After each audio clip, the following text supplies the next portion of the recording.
oso belga ko firisuru yabo thale oso ka belga ko deso sang bhai sang lao sang la ni sile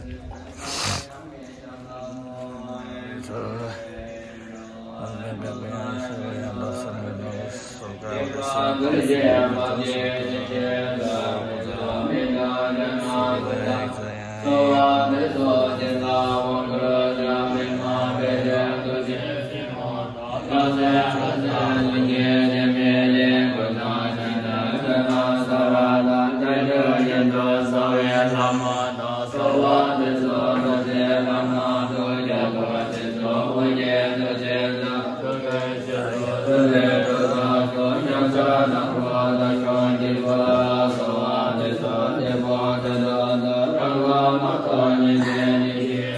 Nam